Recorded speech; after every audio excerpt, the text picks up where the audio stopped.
नमस्कार. Take Marathi Raghu YouTube चॅनलमध्ये आपलं स्वागत आहे. शेतकऱ्यांसाठी पुन्हा महत्त्वाच्या सूचना. शेतकरी बांधवांनो, रब्बी हंगाम सन 2025 ई पीक पाहणी DCS मोबाईल ॲप. होय, या ठिकाणी प्ले स्टोअरवरून तुम्हाला घ्यायचं आहे. OTP आधारे नोंदणी करायची आहे. पीक माहिती नोंदवा, 2 फोटो घ्या आणि अपलोड करा.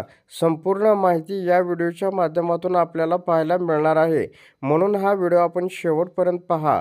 तर पीक दुरुस्तीची प्रक्रिया काय आहे?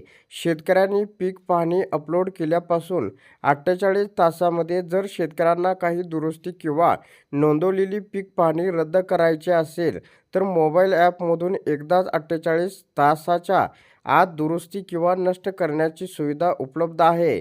सातबारावर प्रतिबिंबित झालेल्या पीक पाहणीमध्ये दुरुस्ती करावयाची असेल तर हंगाम संपायच्या आधी मंडळ अधिकारी यांच्याकडे अर्ज द्या.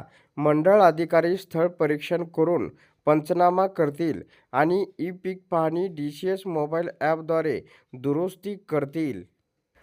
त्याच्यानंतर पुढे पीक पाहणी करताना आवश्यक बाबी. महत्त्वाच्या सूचना. पीक पाहणी विहित कालावधीमध्ये करणं बंधनकारक आहे. पिकांचे 2 फोटे घेणे आवश्यक आहे. फक्त नोंदणीकरता नेटवर्कची आवश्यकता असते. शेतात नेटवर्क नसले तरी पीक पाहणी करता येईल. पीक पाहणी अपलोड केल्यानंतर सातबारावर प्रतिबिंबित झालेली पीक माहिती योग्य असल्याची खात्री करा. पीक पाहणीमध्ये दुरुस्ती करावयाची असल्यास त्याच हंगामामध्ये दुरुस्ती करता येईल.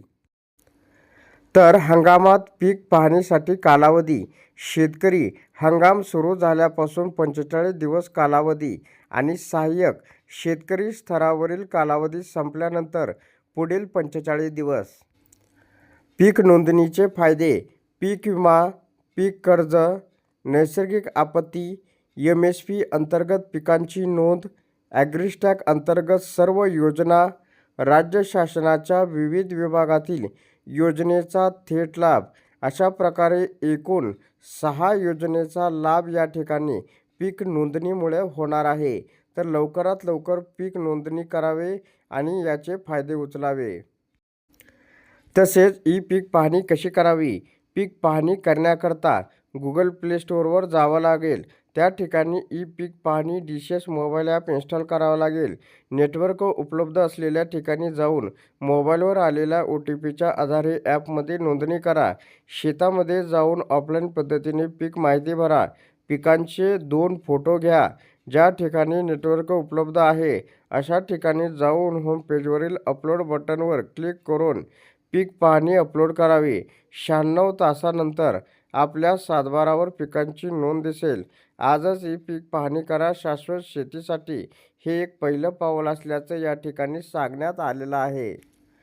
तर रब्बी हंगामातील पीक पाहणीसाठी ई पीक पाहणी DCS मोबाईल ॲप पूर्णतः सुसज्ज आहे. शेतकरी बांधवांनो, अजिबात उशीर करू नका. लवकरात लवकर आपल्या पिकांची नोंद थेट सातबारावर आपल्या शेतातूनच करा आणि विविध कृषी शासकीय योजनेचा लाभ नक्की मिळवा असं या ठिकाणी सांगण्यात आलेलं आहे. तर अशा प्रकारे शेतकऱ्यांसाठी ही अत्यंत महत्त्वाची अपडेट होती. अशा प्रकारच्या महत्त्वपूर्ण अपडेट जाणून घेण्यासाठी आत्ताच आपल्या टेक मराठी रघु यूट्यूब चॅनलला जास्तीत जास्त शेअर व सबस्क्राईब करा.